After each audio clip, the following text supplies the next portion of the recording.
Ravi Colours இன்றைய trending பெண்களுக்கான exclusive கலெக்ஷனுடன் kurtis, palazzo pant, Patiala pant, துப்பட்டாக்கள், ஷேப்வேர்கள், நைட்டிகள், பிராண்டட் உள்ளாடைகளும் கிடைக்கும். ரவி கலர்ஸ், நேரு வீதி, ராஜா தியேட்டர் சிக்னல் அருகில், புதுச்சேரி.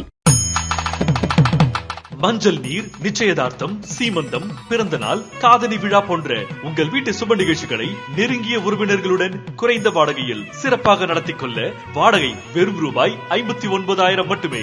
இடம் வேல் சொக்கநாதன் திருமண நிலையம், வள்ளலார் சாலை, காமராஜ் நகர், புதுச்சேரி. தொடர்புக்கு 99406669 மற்றும் 9843048585. வணக்கம். முக்கிய செய்திகள்.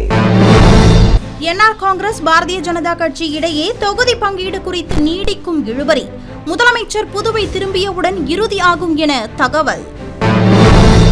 இக்கட்டான சூழ்நிலையில் முதலமைச்சர் ரங்கசாமி ஊர் சுற்றாமல் தகுந்த முடிவை உரிய நேரத்தில் எடுக்க வேண்டும்.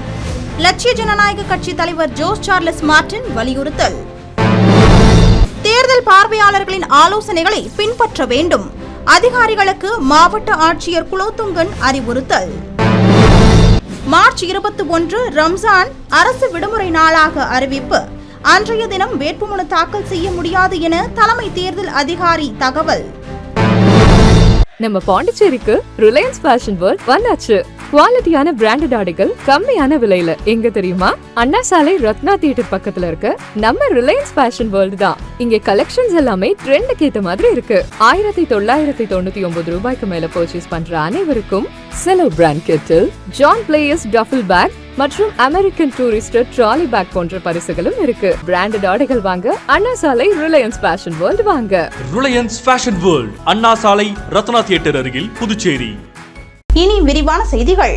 என்ஆர் காங்கிரஸ் பாரதிய ஜனதா கூட்டணி கட்சிகளிடையே தொகுதி பங்கீடு குறித்து இழுபறி நீடிக்கும் நிலையில் திருச்செந்தூர் சென்றுள்ள முதலமைச்சர் ரங்கசாமி புதுவை திரும்பிய பின்னர் கூட்டணி குறித்து இறுதி முடிவு அறிவிக்கப்படும் என எதிர்பார்க்கப்படுகிறது. புதுச்சேரியில் சட்டசபை தேர்தல் ஏப்ரல் 9 நடைபெற உள்ள நிலையில் புதுச்சேரி மாநிலத்தில் தேசிய ஜனநாயக கூட்டணியில் என்ஆர் காங்கிரசிற்கு 16 தொகுதியும், பாரதிய ஜனதா மற்றும் கூட்டணியில் உள்ள கட்சிகளுக்கு 14 தொகுதிகளும் முதலில் பங்கீடு செய்யப்பட்டன. இதனிடையே முதலமைச்சர் ரங்கசாமி விதித்த திடீர் நிபந்தனையால் தொகுதி பங்கீட்டில் குழப்பம் ஏற்பட்டது. இந்நிலையில் முதலமைச்சர் ரங்கசாமியிடம் பேச்சுவார்த்தை நடத்த மத்திய அமைச்சரும் புதுவை மாநில பாரதிய ஜனதா தேர்தல் பொறுப்பாளருமான மான்சுக் மாண்டவியா மார்ச் 19 டெல்லியில் இருந்து தனி விமானம் மூலம் வந்தார். ஆனால் ரங்கசாமியோ திருச்செந்தூருக்கு திடீரென புறப்பட்டு சென்றார். இந்நிலையில் புதுவை தனியார் ஹோட்டலில் மத்திய அமைச்சர் மான்சுக் மாண்டவியா தலைமையில் கூட்டணி கட்சிகளுடனான பேச்சுவார்த்தை மார்ச் 19 மாலை நடைபெற்றது. இதில் என்ஆர் காங்கிரஸ் கட்சியை சேர்ந்த அமைச்சர் லட்சுமி நாராயணன், சட்டமன்ற உறுப்பினர் ஏகேடி ஆறுமுகம், பொதுச் செயலாளர் NSJ ஜெயபால், முன்னாள் அமைச்சர் மல்லாடி கிருஷ்ணாராவ், என்ஆர் காங்கிரஸ் நிர்வாகி பக்தவச்சலம் ஆகியோர் கலந்து கொண்டனர். இதேபோல் லட்சிய ஜனநாயக கட்சி தலைவர் ஜோஸ் சார்லஸ் மார்டின், அண்ணா திராவிட முன்னேற்ற கழக மாநில செயலாளர் அன்பழகன் ஆகியோரிடமும் கூட்டணி குறித்து பேச்சுவார்த்தை நடைபெற்றது. அப்போது என்ஆர் காங்கிரஸ் தரப்பினர் மத்திய அமைச்சரிடம் முதலமைச்சர் ரங்கசாமியின் கோரிக்கையை ஏற்றுக்கொள்ள வேண்டும் என்று வலியுறுத்தினர்.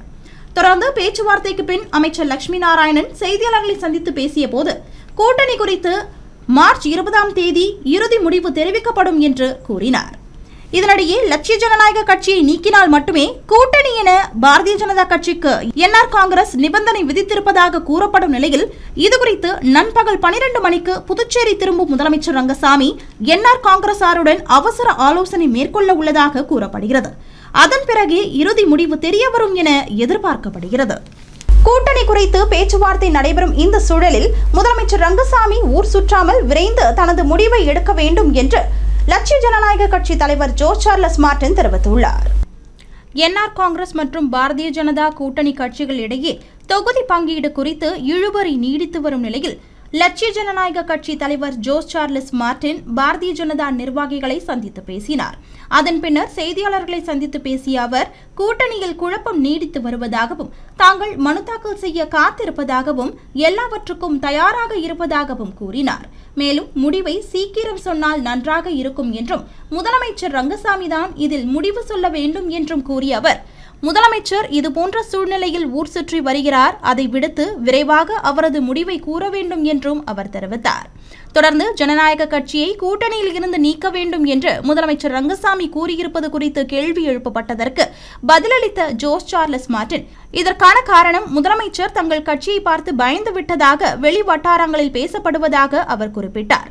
மேலும் கூட்டணிக்கு முன்பே இவ்வளவு எதிர்ப்பு எழும் நிலையில் கூட்டணியில் சேர்த்து கொண்ட பிறகு சுமூக உறவு நீடிக்குமா என்பது குறித்து கேட்கப்பட்ட கேள்விக்கு பதிலளித்த அவர், அவரோடு நல்லுறவு இருந்தாலும் இல்லாவிட்டாலும் மக்களுக்கான சேவையை தாங்கள் செய்வோம் என்று கூறினார்.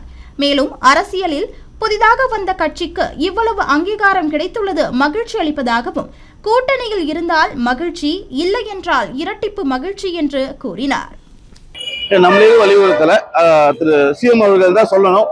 அவர் இந்த மாதிரி நேரத்துல வெளியூர் போய் ஊர் சுத்திட்டு இருக்கிறது வந்து அவரோட இந்த மாதிரி ஒரு விளையாட்டுத்தனத்தை காட்டுது. அதை வெயிட் பண்ணுவோம். ஏன்னா அவர் வந்து சீக்கிரம் ஒரு முடிவை சொல்லிட்டாங்கன்னா அடுத்த வேலையை நாங்கள் பார்க்க ஆரம்பிக்கணும். நாங்களும் எல்லாத்துக்கும் ரெடியா இருக்கோம், எல்லாத்துக்கும் தயாரா இருக்கோம். இதனாலும் சந்திக்க ரெடி. நான் வந்து புதுச்சேரி மக்களுக்கு சேவை செய்யறதுக்காக வந்திருக்கேன். அவரோட உறவு இருந்தாலும் இல்லைனாலும் நாங்கள் வந்து கண்டிப்பாக மக்களுக்கு என்ன நல்லா செய்ய முடியுமோ நான் செய்வேன். நீ பாத்துறீங்க எவ்வளவு எதிர்ப்பு வருது பாக்குறீங்க. அதெல்லாம் நம்மளுக்கு எந்த எதிர்ப்பும் நம்ம எதிர்ப்பா பார்க்கல. மக்களுக்கு நல்லது செய்யணும்னு சொல்லி வந்திருக்கோம். அதனால நம்ம இதெல்லாம் கண்டிப்பா அரசியல்ல ஒரு புதுசா வரும்போது அதே மாதிரி ஒரு புது கட்சிக்கு இவ்வளவு பெரிய அங்கீகாரம் கிடைச்சதை நான் பெருமைப்படுறேன். தேர்தல் பார்வையாளர்களின் ஆலோசனைகளை பின்பற்ற வேண்டும் என அதிகாரிகளுக்கு மாவட்ட ஆட்சியர் குலோத்துங்கன் அறிவுறுத்தியுள்ளார். புதுச்சேரி சட்டசபை தேர்தல் ஏப்ரல் 9ஆம் தேதி நடைபெறுகிறது. தேர்தலையொட்டி தேர்தல் நடத்தை விதிகள் அமலில் உள்ளன. இந்நிலையில் நடைமுறைக்கு வந்துள்ள தேர்தல் நடத்தை விதிமுறை மீறல்களை கண்காணிப்பதற்கும் மேற்பார்வையிடுவதற்கும் இந்திய தேர்தல் ஆணையம் பார்வையாளர்களை நியமித்துள்ளது. அதன்படி புதுச்சேரி மாவட்ட ஆட்சியர் அலுவலகத்தில் மாவட்ட ஆட்சியரும் மாவட்ட தேர்தல் அதிகாரியுமான குலோத்துங்கன் தலைமையில் சட்டசபை தொகுதிகள் வாரியாக நியமிக்கப்பட்டுள்ள பொது மற்றும் செலவீன பார்வையாளர்கள், தேர்தல் நடத்தும் அதிகாரிகள், காவல்துறை அதிகாரிகள் மற்றும் ஒருங்கிணைப்பு அதிகாரிகளுடன் ஆலோசனைக் கூட்டம் நடைபெற்றது.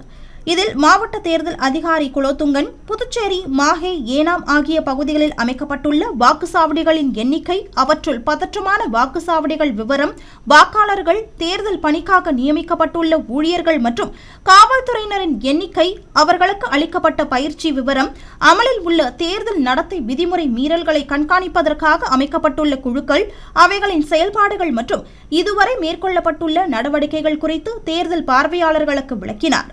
தொடர்ந்து புதுச்சேரி சட்டம் ஒழுங்கு முதுநிலை காவல் கண்காணிப்பாளர் கலைவாணன் புதுச்சேரி காவல்துறை சார்பில் சட்டம் ஒழுங்கு பாதுகாப்பு தொடர்பாக மேற்கொள்ளப்பட்டுள்ள விரிவான ஏற்பாடுகள் குறித்து விளக்கி கூறினார்.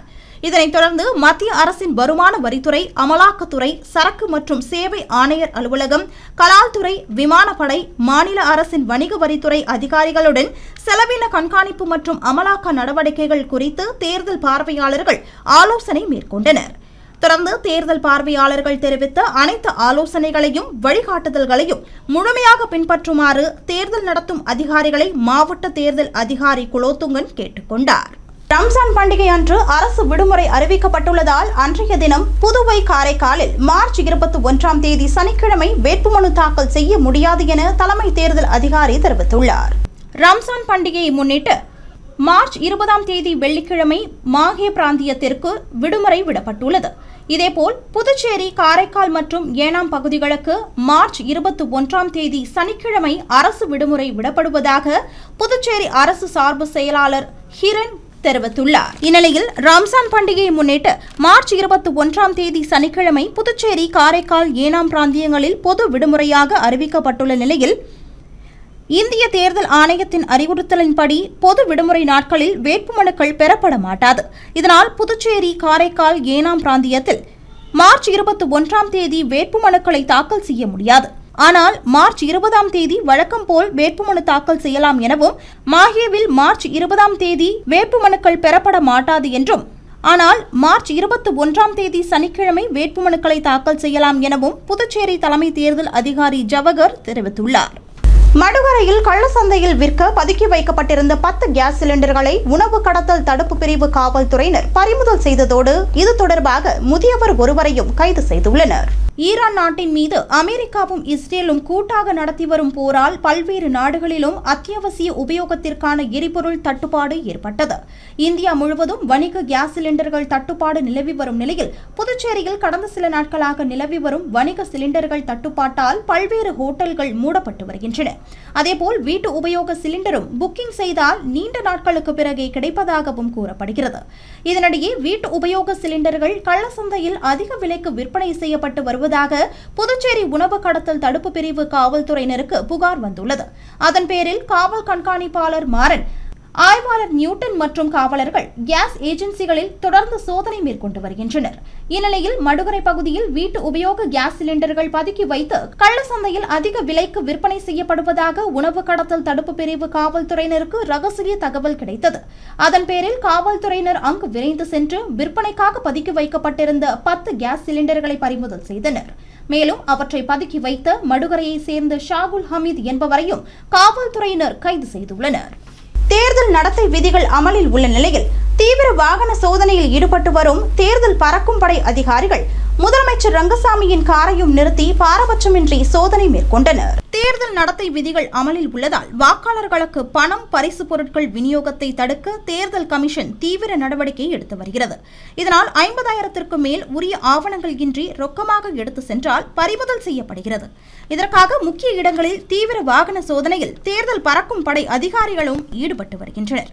அதன்படி மதுரை தூத்துக்குடி நெடுஞ்சாலையில் விருதுநகர் மாவட்ட எல்லையான ஆவியூர் சோதனை சாவடியில் காரியாபட்டி குழந்தைகள் வளர்ச்சி திட்ட கண்காணிப்பாளரும் தேர்தல் பறக்கும் படை அலுவலருமான பெருமாள் தலைமையில் காவல்துறையினர் வாகன சோதனையில் ஈடுபட்டிருந்தனர். அப்போது அந்த வழியாக வந்த புதுச்சேரி முதலமைச்சர் ரங்கசாமி காரை நிறுத்தினர். அதை சோதனை செய்ய முயன்றபோது அவருடன் வந்திருந்த பாதுகாப்பு அதிகாரிகளுக்கும் சோதனை செய்ய முயன்றவர்களுக்கும் இடையே வாக்குவாதம் ஏற்பட்டது. பின்னர் அதிகாரிகள் மற்றும் காவல்துறையினர் புதுச்சேரி முதலமைச்சரின் கார், அவருடன் பாதுகாப்பிற்கு வந்த 5 கார்களையும் சோதனை செய்தனர். அதனையடுத்து அந்த கார்கள் அங்கிருந்து புறப்பட்டு சென்றன. இந்த புகைப்படம் தற்போது சமூக வலைதளத்தில் வைரலாகி வருகிறது. 14 தொகுதியை ஏற்காவிட்டால் காங்கிரஸ் கட்சியை கழற்றிவிட்டு தேர்தலை சந்திக்க திராவிட முன்னேற்றக் கழகம் ஆயத்தமாகி வருவதாக பரபரப்பு தகவல் வெளியாகியுள்ளது.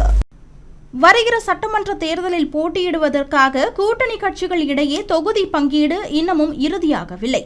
இந்நிலையில் கடந்த சட்டமன்ற தேர்தலில் மொத்தம் உள்ள 30 தொகுதிகளில் காங்கிரஸ் கட்சி 15 தொகுதிகள், திராவிட முன்னேற்றக் கழகம் 13 தொகுதிகள், இந்திய கம்யூனிஸ்ட் கட்சி, விடுதலை சிறுத்தைகள் கட்சி தலா 1 இடங்கள் பகிர்ந்து கூட்டணியாக போட்டியிட்டன. இதில் காங்கிரஸ் கட்சி 2 இடங்களில் மட்டுமே வென்றது. ஆனால் திராவிட முன்னேற்றக் கழகம் 6 இடங்களில் வென்று எதிர்க்கட்சி அந்தஸ்தை பெற்றது. இதனால் புதுச்சேரி அரசியலில் திராவிட முன்னேற்றக் கழகத்தின் பலம் அதிகரித்தது. அதேபோல் என்ஆர் காங்கிரஸ் வெற்றி பெற்று ஆட்சியை கைப்பற்றியது. இந்நிலையில் வருகிற தேர்தலில் திராவிட முன்னேற்றக் கழகம் காங்கிரஸ் இடையே நடைபெற்ற பங்கீடு பேச்சுவார்த்தையில் புதுச்சேரி மாநில திராவிட முன்னேற்றக் கழக தேர்தல் பொறுப்பாளர் ஜெகத் ரட்சகன் திராவிட முன்னேற்றக் கழகத்திற்கு 14 இடங்கள் ஒதுக்க வேண்டும் என்று வலியுறுத்தியுள்ளார். ஆனால் காங்கிரஸ் மேலிட பார்வையாளரான கிரீஷ் சோடங்கர் காங்கிரஸ் கட்சி 18 இடங்களில் போட்டியிட விரும்புவதாகவும், இதனால் நீங்கள் 12 இடங்கள் பெற்றுக் கொள்ளுங்கள், அதில் 2 இடங்களை கூட்டணி கட்சிகளுக்கு ஒதுக்கி கொடுத்து விடுங்கள் என்று கூறியதாக தெரிகிறது. சமீபத்தில் நடைபெற்ற 2ஆம் கட்ட பேச்சுவார்த்தையின் போது காங்கிரசிற்கு 14 இடங்கள், திராவிட முன்னேற்றக் கழகத்திற்கு 14 இடங்கள் பிரித்துக் கொள்வோம் என்றும் மீதமுள்ள 2 தொகுதிகளை கூட்டணி கட்சிக்கு ஒதுக்குவோம் என்று திராவிட முன்னேற்றக் கழகம் தரப்பில் எடுத்துரைக்கப்பட்டுள்ளதாகவும் கூறப்படுகிறது. மேலும் திராவிட முன்னேற்றக் கழகத்தின் நிலைப்பாடு குறித்து காங்கிரஸ் குழுவினர் டெல்லி மேலிடத்திற்கு அறிக்கையாக சமர்ப்பித்துள்ளனர். இதனிடையே தொகுதி பங்கீட்டில் இழுபறி நிலை இருந்து வரும் நிலையில் புதுச்சேரியில் உள்ள சட்டசபை தொகுதியில் போட்டியிட விருப்பம் தெரிவித்து மனு அளித்து திராவிட முன்னேற்றக் கழக நிர்வாகிகளிடம் சென்னை அண்ணா அறிவாலயத்தில் முதலமைச்சர் ஸ்டாலின் கடந்த 17ஆம் தேதி நேர்காணல் நடத்தினார். இதனைத் தொடர்ந்து திராவிட முன்னேற்றக் கழகம் சார்பில் உப்பளம், முதலியார்பேட்டை, தட்டாஞ்சாவடி ஆகிய தொகுதிகளுக்கு நிர்வாகிகள் வேட்புமனுவை தாக்கல் செய்துள்ளனர். அதேபோன்று காங்கிரஸ் சார்பில் மணவெளி தொகுதிக்கு வேட்புமனு அளிக்கப்பட்டுள்ளது.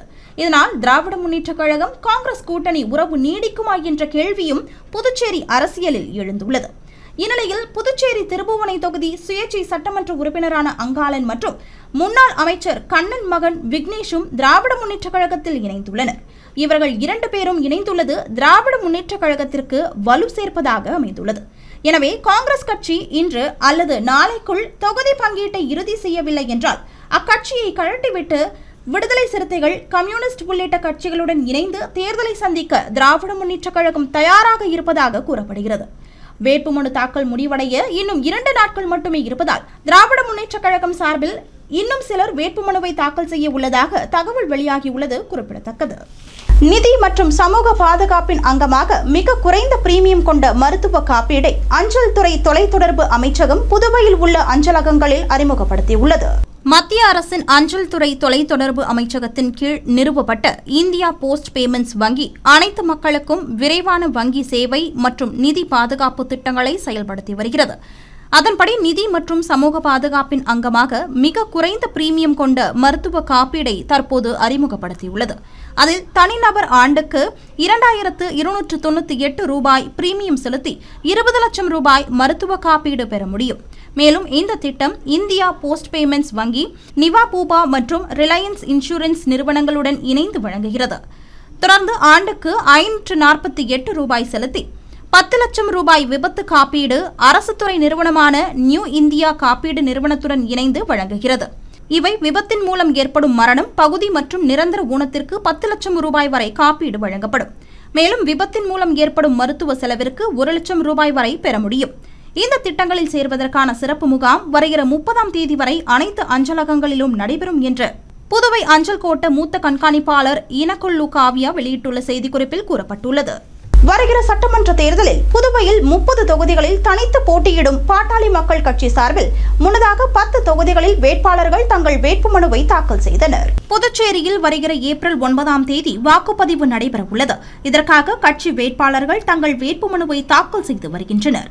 இதன் ஒரு பகுதியாக தமிழகத்தில் பாட்டாளி மக்கள் கட்சி தேசிய ஜனநாயக கட்சிகளுடன் கூட்டணியில் உள்ள நிலையில் புதுச்சேரியில் கூட்டணி கட்சிகளான என்ஆர் காங்கிரஸ் மற்றும் பாரதிய ஜனதா கட்சிகளிடம் இருந்து எந்தவித கூட்டணி பேச்சுவார்த்தைக்கும் அழைப்பு வராத காரணத்தினால் புதுச்சேரியில் உள்ள 30 தொகுதிகளிலும் தனித்து போட்டியிடுவது என பாட்டாளி மக்கள் கட்சி நிர்வாகிகள் ஆலோசனை கூட்டத்தில் முடிவு செய்யப்பட்டது. அதன்படி முதல் கட்டமாக 10 தொகுதிகளில் வேட்பாளர்கள் தங்கள் வேட்புமனுவை தாக்கல் செய்தனர். இதன் ஒரு பகுதியாக முதலியார்பேட்டை தொகுதியில் போட்டியிட உள்ளதாக புதுவை கிழக்கு மண்டல பாட்டாளி மக்கள் கட்சி பொறுப்பாளர் கோபி என்கிற கோபாலகிருஷ்ணன் சாரம் துணை மாவட்ட ஆட்சியர் அலுவலகத்தில் தனது வேட்புமனுவை தாக்கல் செய்தார். இவருடன் பாட்டாளி மக்கள் கட்சி நிர்வாகிகள் உடனிருந்தனர். இதேபோல் உப்பளம், அரியாங்குப்பம், மணவெளி, மங்களம், வில்லியனூர் உள்ளிட்ட 10 தொகுதியில் போட்டியிடுவதென வேட்பாளர்கள் தங்கள் வேட்புமனுவை தாக்கல் செய்துள்ளனர். தேசிய ஜனநாயக கூட்டணியில பாண்டிச்சேரி, 2வது தமிழகத்துல கூட்டணியில பாட்டாளி மக்கள் கட்சி உள்ளது. ஆனா தமிழ்நாட்டில் நல்ல முறையில் கூட்டணி நல்ல முறையில் அமைஞ்சு நல்ல முறையில் செயல்பட்டு இருக்கிறாங்க. ஆனா பாண்டிச்சேரியில் ஜனநாயக கூட்டணியில நம்ம ஏமாத்திரம் முயற்சி பண்ணி அவங்க கிட்ட கேட்டாலும் ஜனநாயக கூட்டணி உள்ள பாஜக கட்சியில எந்த விதமான பதிலும் இல்லை. அதே மாதிரி என்ஆர் கிட்டையும் எந்த விதமான பதிலும் இல்லை. அதனால காலம் கடந்ததுனால நாங்க எல்லா தொகுதியிலையும் நிற்கிற மாதிரி போட்டி போடுற மாதிரி ஏற்பாடு பண்ணி இப்போ முதல் முறையா இப்போ முத நான் நாமினேஷன் வேட்புமனு தாக்கல் பண்ண போறேன். நாங்க 30 தொகுதியிலையும் மனு தாக்கல் பண்ற மாதிரி இருக்கிறோம். இன்னைக்கு ஒரு 10 தொகுதியில பண்றோம். ரம்ஜான் பண்டிகை அன்று அரசு விடுமுறை என்பதால் வெளிப்புற நோயாளிகள் சிகிச்சை பிரிவு இயங்காது என புதுவை ஜிப்மர் நிர்வாகம் தெரிவித்துள்ளது. புதுச்சேரி கோரிமேட்டில் ஜிப்மர் மருத்துவக் கல்லூரி மருத்துவமனை உள்ளது. இங்கு மார்ச் 21ஆம் தேதி சனிக்கிழமை ரம்ஜான் பண்டிகை என்பதால் அரசு விடுமுறை அறிவிக்கப்பட்டுள்ளது. அதன்படி மார்ச் 21ஆம் தேதி வெளிப்புற நோயாளிகள் சிகிச்சை பிரிவு இயங்காது என்றும் மார்ச் 20ஆம் தேதி வெள்ளிக்கிழமை வழக்கம் போல் வெளிப்புற சிகிச்சை பிரிவுகள் இயங்கும் எனவும் புதுவை ஜிப்மர் நிர்வாகம் தெரிவித்துள்ளது. புதுச்சேரியில் போட்டியிடும் புதிய கட்சியான லட்சிய ஜனநாயக கட்சிக்கு தர்பூசணி சின்னம் ஒதுக்கீடு செய்யப்பட்டுள்ளது. புதுவை சட்டசபை தேர்தலுக்கான வாக்குப்பதிவு அடுத்த மாதம் ஏப்ரல் 9ஆம் தேதி நடைபெற உள்ளது. இதற்கான வேட்புமனு தாக்கல் கடந்த 16ஆம் தேதி தொடங்கி நடைபெற்று வரும் நிலையில் இதுவரை புதுவையில் உள்ள 30 தொகுதிகளில் போட்டியிட 18 பேர் வேட்புமனு தாக்கல் செய்துள்ளனர். தேர்தலில் கூட்டணி, தேர்தல் வாக்குறுதி போன்றே சின்னங்களும் முக்கிய பங்கு வகிக்கும். இதில் அங்கீகரிக்கப்பட்ட கட்சிகளுக்கு அதன் சின்னங்கள் அப்படியே தொடரும். மேலும் அங்கீகரிக்கப்படாத கட்சிகள் தேர்தல் ஆணையத்திடம் பொது சின்னம் கோரி மனு கொடுத்தால் அதனை பரிசீலித்து தேர்தல் ஆணையம் ஒதுக்கீடு செய்யும். அந்த வகையில் நடைபெறவுள்ள சட்டசபை தேர்தலில் லட்சிய ஜனநாயக கட்சிக்கு தர்பூசணி சின்னம் ஒதுக்கப்பட்டுள்ளது. இதனால் அக்கட்சி தொண்டர்கள் உற்சாகம் அடைந்துள்ளனர். புதுவையில் கடந்த 18ஆம் தேதி இரவு மழை பெய்ததால் வெப்பம் சற்று குறையும் என்று எதிர்பார்க்கப்பட்ட நிலையில் மீண்டும் அதிக வெப்பத்துடன் வெயில் சுட்டரித்து வருவதால் மக்கள் அவதியடைந்து வருகின்றனர். கடலோர தமிழகத்தில் ஒரு சில இடங்களிலும் புதுவை மற்றும் காரைக்கால் பகுதிகளிலும் மார்ச் 20ஆம் தேதி லேசான மழைக்கு வாய்ப்பு இருப்பதாக வானிலை ஆய்வு மையம் தெரிவித்துள்ளது. இதனிடையே மார்ச் 18ஆம் தேதி இரவு புதுவை மற்றும் காரைக்கால் பகுதிகளில் இடி மின்னலுடன் பலத்த மழை பெய்தது. இதனால் வெப்பம் தணிந்து குளிர்ச்சியான சூழல் நிலவியது. அதனைத் தொடர்ந்து மார்ச் 20, 22 ஆகிய தேதிகளில் மழைக்கான வாய்ப்பு இருப்பதால் வெப்பத்தின் தாக்கம் குறையும் என்று அறிவிக்கப்பட்டிருந்ததால் வெயிலின் தாக்கம் சற்று குறையும் என்று எதிர்பார்க்கப்பட்ட நிலையில் புதுவையில் கடுமையான வெயிலே வாட்டி வதைத்து வருகிறது. குறிப்பாக மதிய வேளையில் வெயில் சுட்டெரிப்பதால் வாகன ஓட்டிகளும் வெளியில் செல்வோரும் கடுமையாக பாதிக்கப்பட்டுள்ளனர். இதனால் பெரும்பாலானோர் தலையில் முக்காடு அணிந்தவாறும் குடைபிடித்தவாறும் செல்வதை காண முடிகிறது. புதுச்சேரியில் சட்டசபை தேர்தல் தேதி அறிவிக்கப்பட்டுள்ளதால் வேட்புமனு தாக்கல் விறுவிறுப்பாக நடைபெற்று வரும் நிலையில் மனு தாக்கல் செய்ய இன்னும் 2 நாட்களே உள்ளது. புதுச்சேரியில் கடந்த 16ஆம் தேதி வேட்புமனு தாக்கல் தொடங்கியது. முதல் 2 நாட்களுக்கு வேட்புமனு தாக்கல் யாரும் செய்யவில்லை.